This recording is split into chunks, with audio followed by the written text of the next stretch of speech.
Greetings, dear ones. I'm Kryon of Magnetic Service.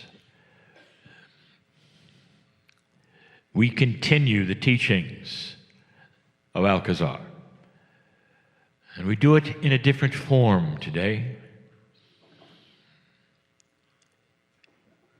Occasionally, dear ones, we'll give you a story, a parable, an allegory. It's exactly what we wish to do now. And when we do it, we always use the same character. And the name is woe. Woe is not a man or a woman. Woe is a woman. And although genderless, your language does not allow for a genderless person. And so we will call woe a he for this story. I want to tell you about this man and what happened to him. And we start by examining who he is. Woe is a man who lives in a small town, not as small as the one you're in. He had at least 4 stoplights. But it was a small town and it bordered the forest. Woe didn't feel that he was part of a religion. In fact, early on, he had decided that he didn't like church, not really. He felt the love and he knew of the integrity of so many of those who would attend, but it just wasn't for him. What was for him was nature. Woe was connected spiritually to the earth. And when others on Sunday went out to worship, Woe would go for a walk. And he realized the sacredness of the valleys and the lakes, of the streams, the animals, the trees, the atmosphere. And this was part of his scenario of worship.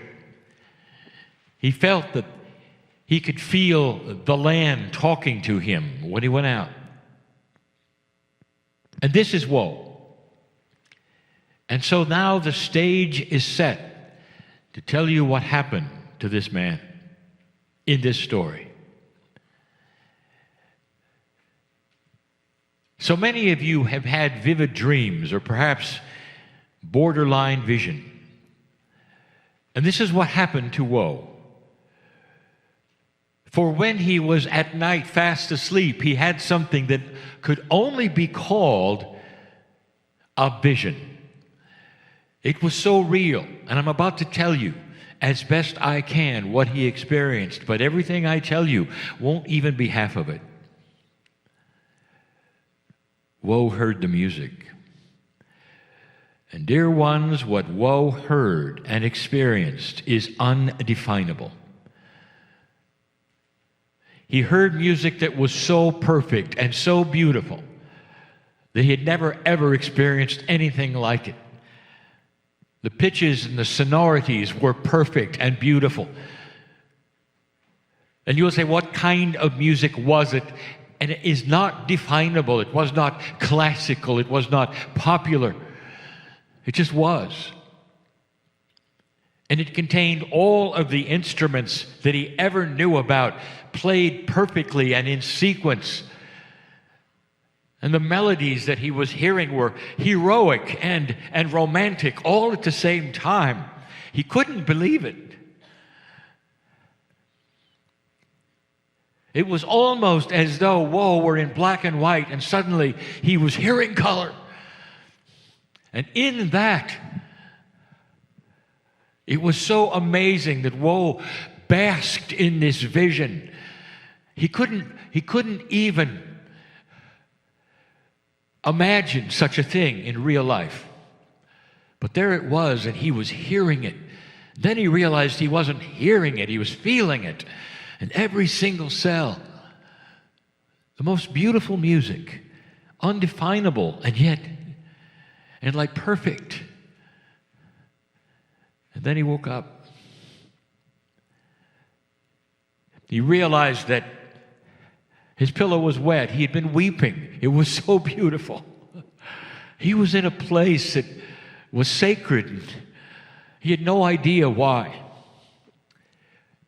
Now, Woe believed that there were signs from Spirit of things to help him in his life. He had experienced this even with the woods that he would go into and have intuitions. And he said, perhaps this is the sign that I should study some music or be part of something. That is indeed the sign. I've never ever had a real interest in performance of music or anything. So Woe went out and discovered synchronistically that there was a town tryout for a choir. And he thought, this is it. I'm supposed to join something. I'm supposed to be part of a choir. And so he went to that, which is the tryout. He was disappointed.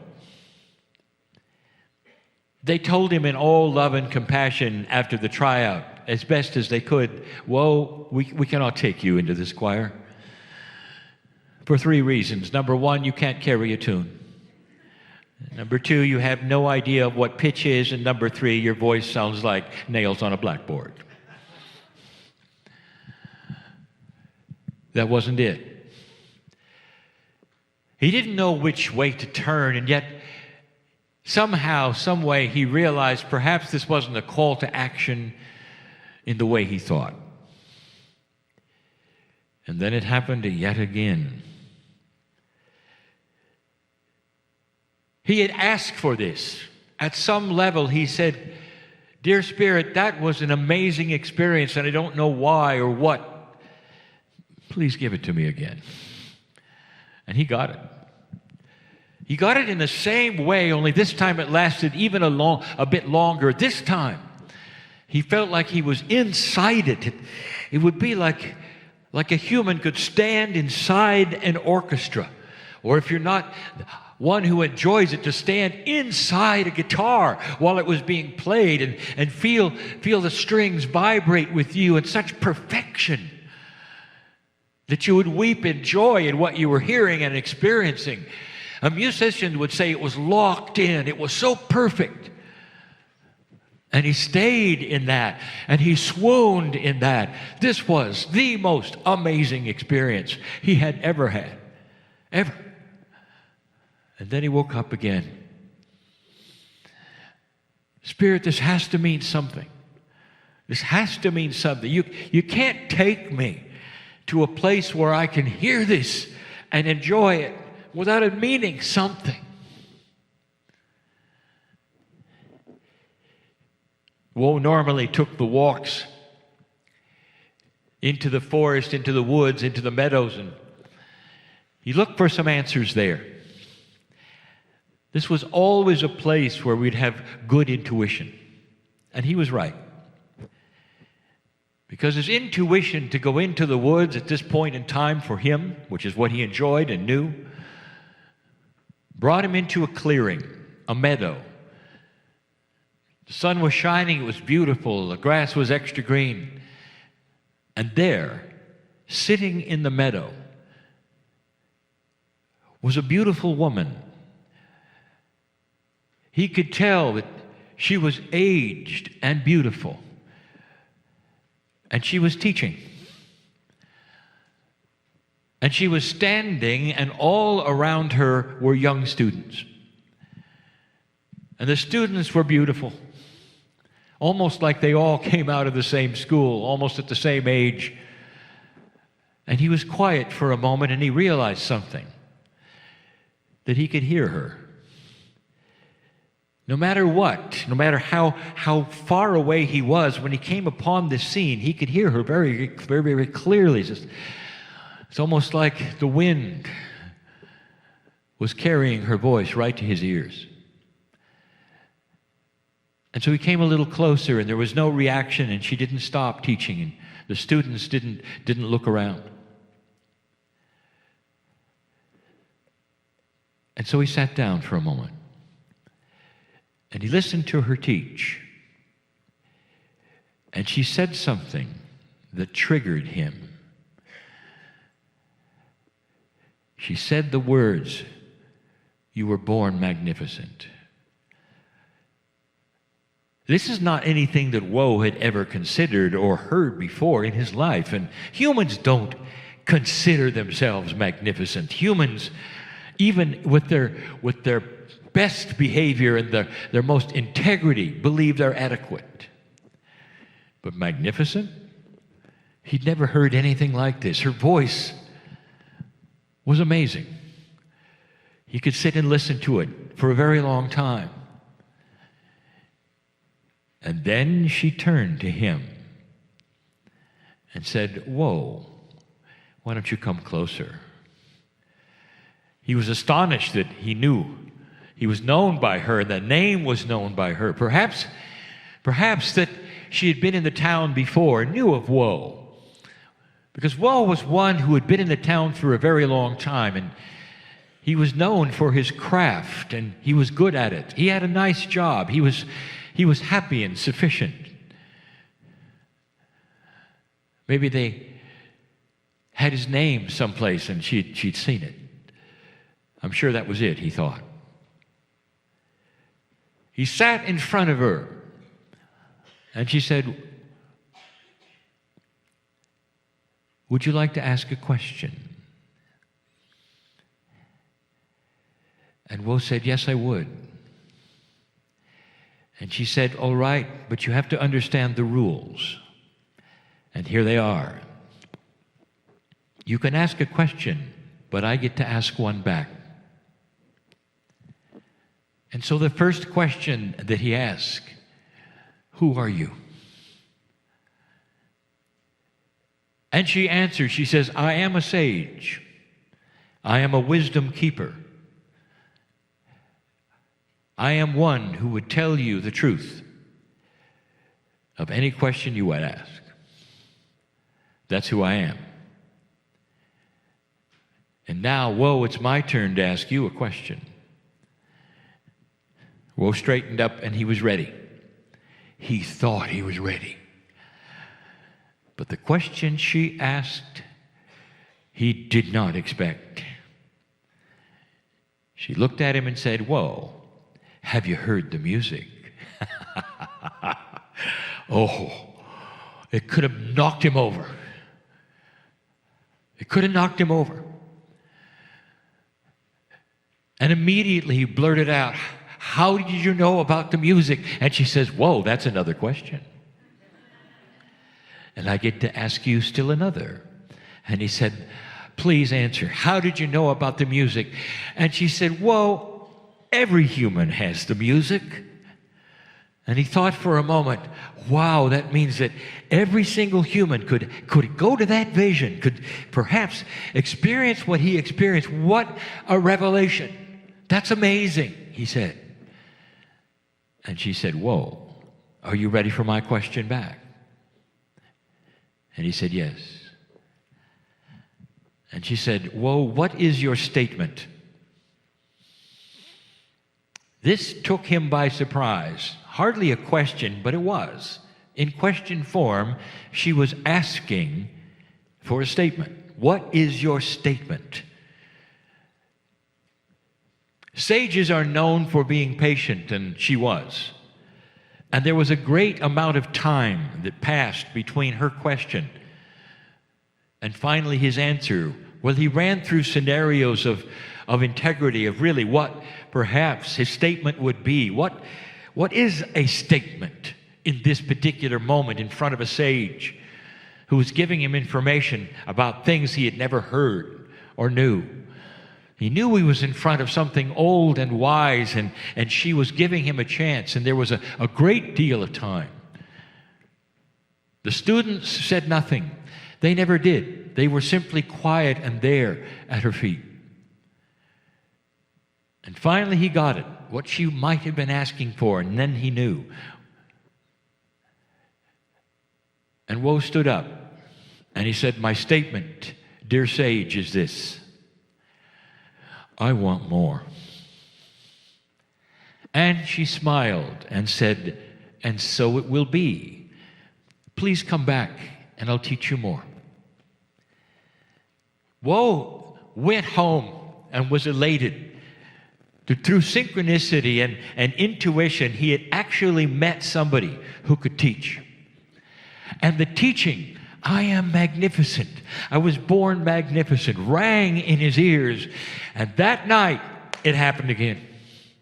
This time, he could see other things in the music. He saw those who were around him, like the music was happening, perhaps even at work or in the street.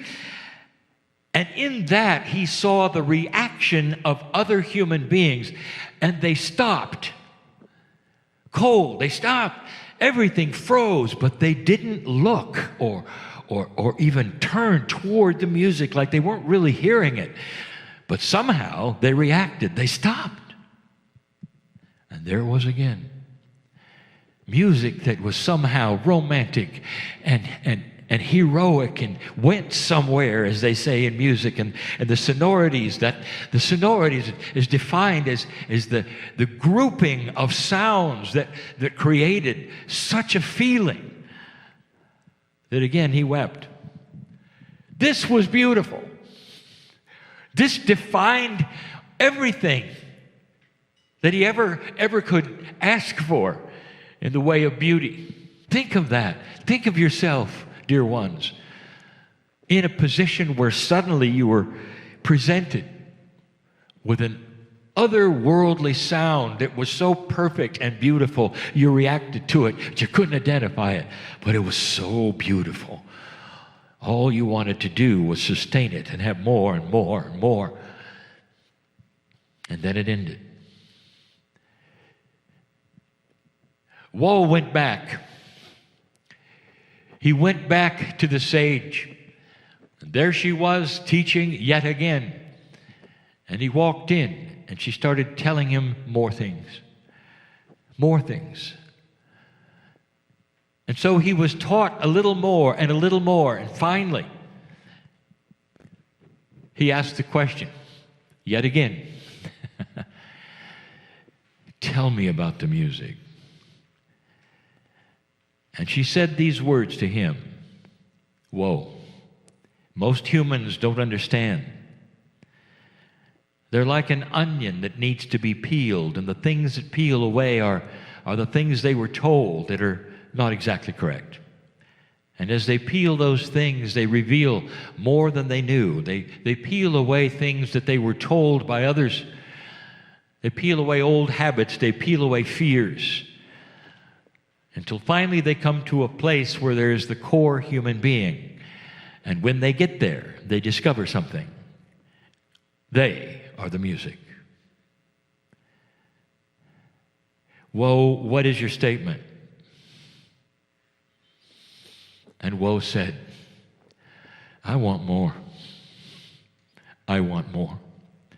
And this is how it went with woe.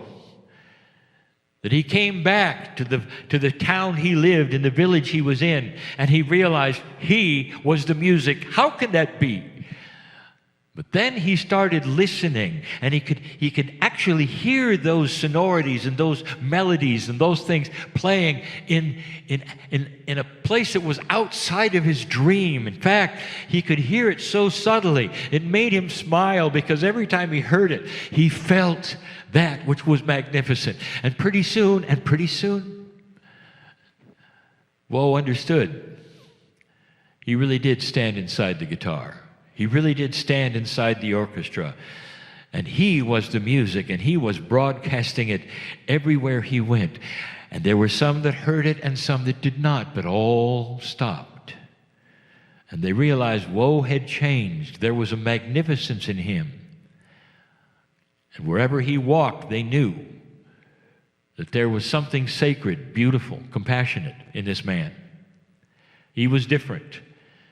And pretty soon, some were sitting at his feet, where he started then teaching. What does it mean to know the planet? What does it mean to become magnificent? What does it mean to be one with everything? What does it mean to be bigger than you are? Woe went back to the field, for one more meeting with the sage. One more, just one more meeting. And when he went over the hill into the field that used to be barren, he saw not barren grass where she was teaching, but instead a giant tree was there. And around the tree were beautiful flowers. And Woe realized what had happened, that even the sage was a vision. And what he did next, I want you to remember, because he wandered right into the field where he always sat, and he sat in front of the tree. And he stated to the tree, I want more. And he could hear the rustling of the leaves and the wind as though it answered him. And Woe sat there being taught by Gaia. We leave Woe here. And I don't have to tell you what this means. That all of you have that onion to peel. And as you do, and the fears come away, and the perceptions that perhaps are not correct come away, and integrity starts to emerge, and you start understanding who you are, more and more you see the light, and you are magnificent. And you understand that magnificence is that image of love of the Creator which you carry with you. And that's why, for some of you in this audience sitting here, I've actually had those who are willing to sit at your feet because you have become the music for them. This is the story for today. It's more than a story, dear ones. It can change your life. And so it is.